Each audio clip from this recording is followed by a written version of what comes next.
Hey everybody, welcome back to the channel. So it's a Sunday morning, it's -2 degrees and I'm in the garage. Am I mad? No, my wife's car's failed MOT on a broken coil spring. So in this video I'm going to run you through how to do a coil spring on a Vauxhall Corsa. So yeah, let's go take a look.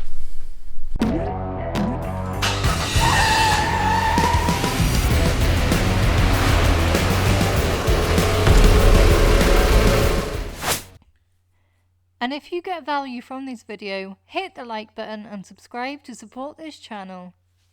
Right then, so we've got it in the garage.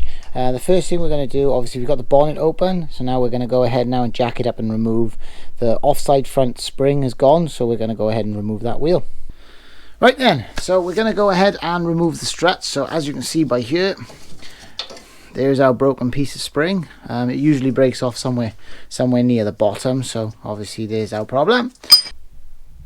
Right then, so the first thing we're going to do is remove the anti-roll bar link, which is this one by here. Now I always like to give them a spray with some sort of penetration fluid. I had the WD-40, I use GT85, but it's whatever I had handy at the time.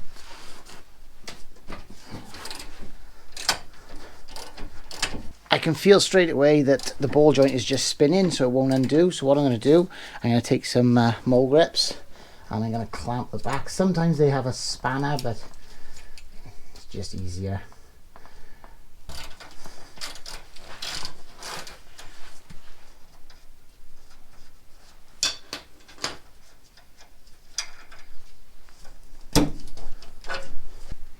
Now there is a hexagon on the end of this actual shaft, but it's so small and it was so tight that it would have just stripped. So now there is weight on it because I've only got the one side jacked up, so what I'm going to do is just bar the rod down to remove it.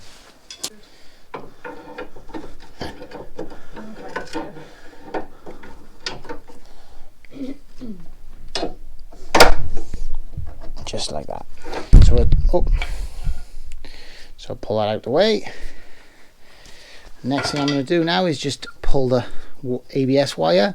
Now all we got to do now is remove these two bolts, but we got to be careful because when we take these bolts out, the hub could fall and we don't want it to damage anything, pull the drive shaft out or anything like that. So we're going to be a bit careful, and if it's trying to fall, the worst thing what we'll have to do is just cable tie it to something, but we'll see how that goes when we get it out. Another bit of lube on the bolts just to make life a bit easier.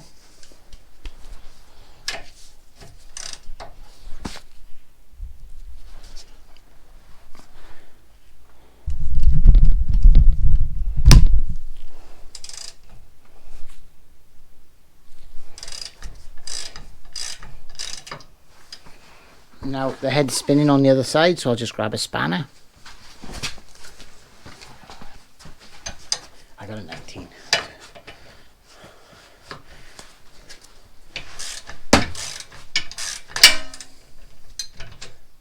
This one.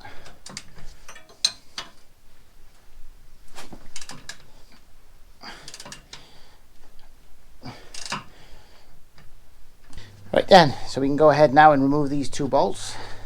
Now sometimes they're a bit tight because they do sometimes have a bit of a lock. You can see there's a bit of a locking grip. These ones are loose, so I'm not too worried. But sometimes they've got a nice bit of a lump on the end, or like a point, so you can give them a good tap, but make sure you don't dub the threads.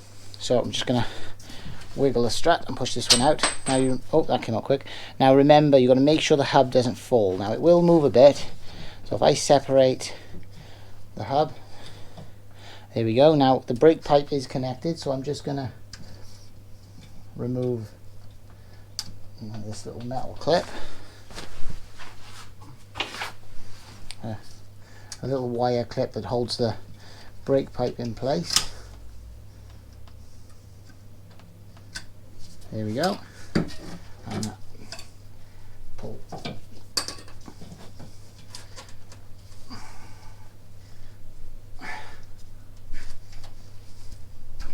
There we go. So that is our strut now disconnected. So we can go ahead now and take it off at the top. And as we can see, the hub isn't falling.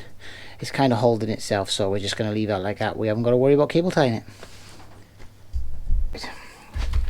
Now the next thing we need to do is get to the strut top mount, but the problem is all this is in our way. So what we're going to have to do is remove this little seal here, and then I'll get rid of this. As you can see, it's covered in snow because of the weather we're having at the moment. Now obviously we can't lift this panel off because the wiper blades are in the way.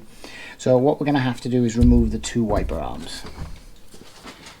So there's a little like rubber or plastic cap, so we're going to pop that off. There we go.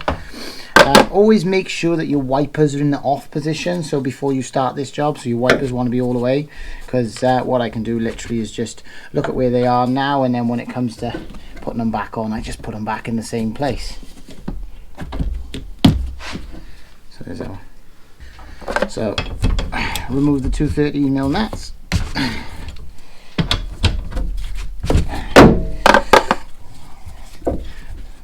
Now these wiper arms shouldn't be too tight, but they do a special puller for pulling them off, but I've never failed. I actually own the puller and I've never failed to get them. I've never needed it. I've always got them off without, so get them. So there is a nut and a little washer, so make sure you get them off both arms. Now what I always like to do is just hold the back, grab it under the front and just kind of lift it up and down. So you're just trying to wiggle the arm to break the seal, and then it should just pop off. That's fine. And then the next one.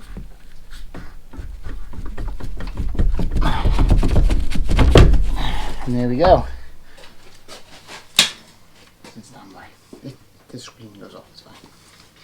Right, now we've done that, we can go ahead and lift this panel off. So I'm not going to take it off all the way. Well, saying that, I might do that. So we should be able to just lift it at the bottom, and it should just pop.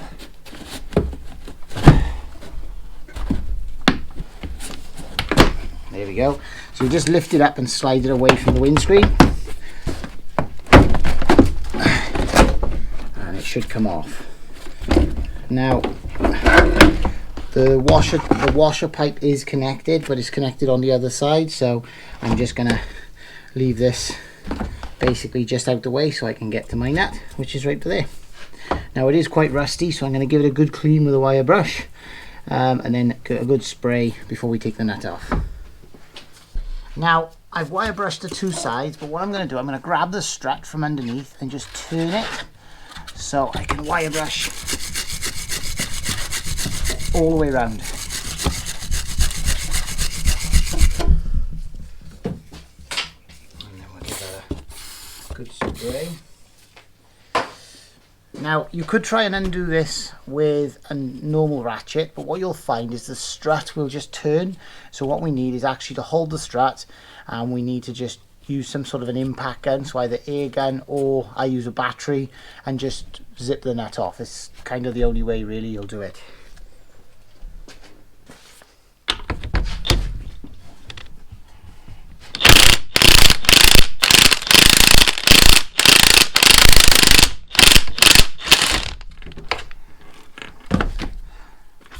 So remove the nut, and there's a washer on top, and drop the strut out.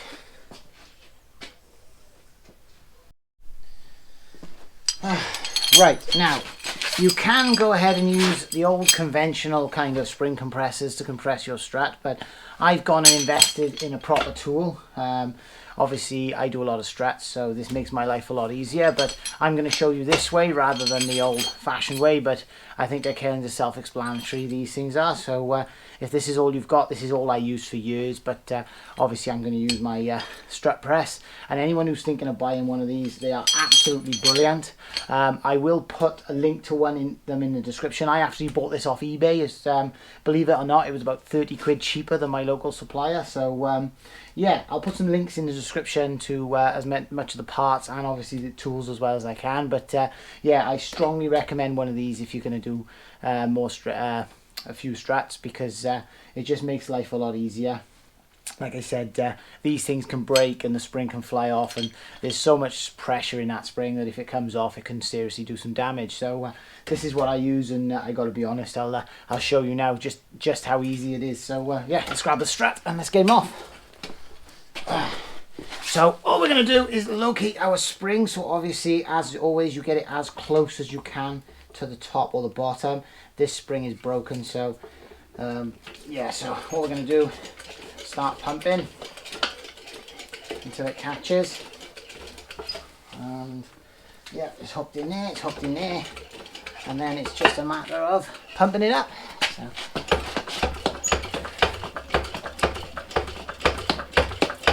and it's as easy as that. So we'll go ahead now and remove this one. So now another thing to remember is, I've got this all loose. Inside on the end of this rod there's a nut, and what can happen if you just put your gun on here and start rattling and it starts spinning the strut, it can actually undo the nut inside the strut, which I've actually personally experienced. So when you put all that together, then it can actually blow apart on the car. So what we're going to do is we're just going to use, I've got a pointy set of mole grips, the same ones I used earlier. I'm going to lift the boot up as high as I can. I'm going to tuck a bit of cardboard around the inner rod and just clamp that on there, just so I can hold it to stop it spinning. So it's quite simple really. Get that up, put the cardboard,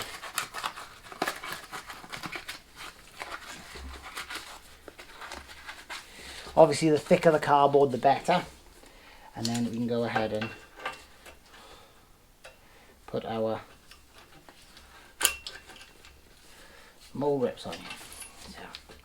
So there we go. So we're holding that, so we're stopping that from spinning as we undo that nut. So grab hold of that, and it's another good thing, it'll actually stop the strut dropping out the bottom. So,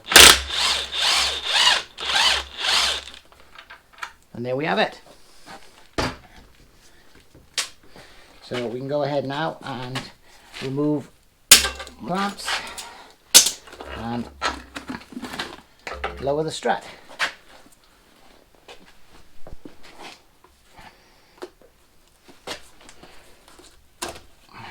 So we have a bearing and our gaiter. Put them together.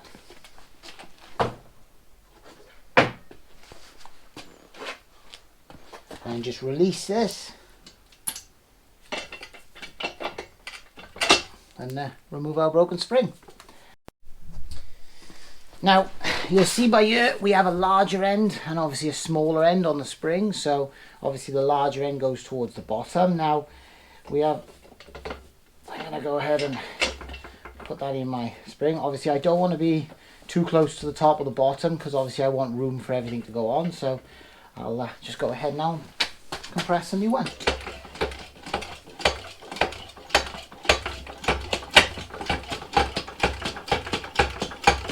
Have you seen this thing at work yet? Fantastic, isn't it? It makes life so much easier.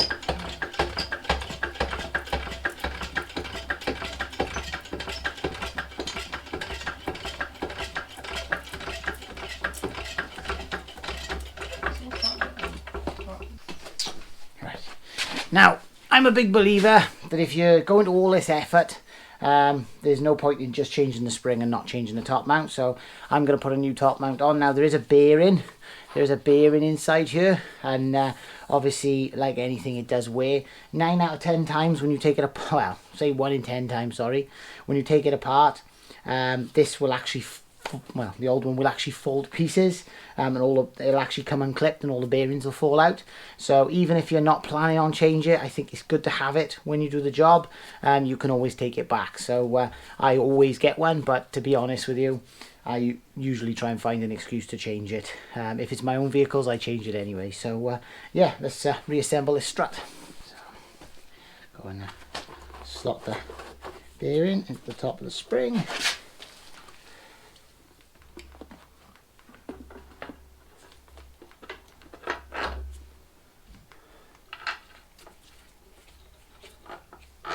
That. Right, so we started the thread and the nut, so I'm just going to clamp it again. So we'll lift this up, put our cardboard in,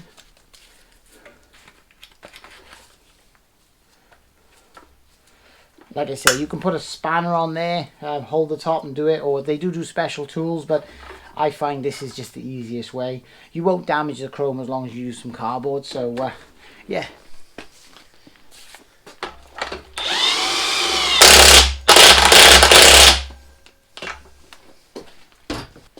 And there we have it. So I want to make sure we locate this spring, so the top actually doesn't matter. It can sit pretty much anywhere. All we got to worry about is the bottom. Now there is a kind of a groove that you've got to locate the spring into and turn it until it stops. I think that feels pretty good, so I'm going to go and release it. Now don't worry if your spring isn't touching the plate. It will naturally turn and lock into place, so as long as it's somewhere near, as long as it's not on top of it or beside of it, it's got to be either a little bit back from it or up against it, and that'll do. I always like to put it a little bit away because then it'll kind of find its own level. So, and there we have it. Well worth investing, guys.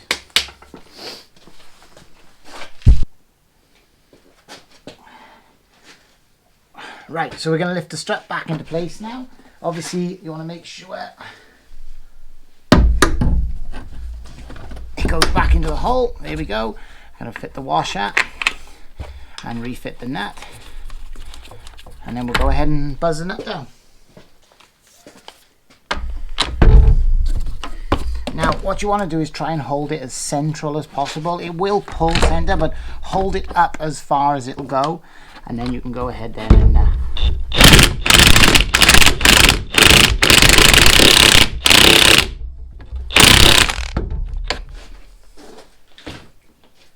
now, just to think, this type of strut is a little bit loose in the hole.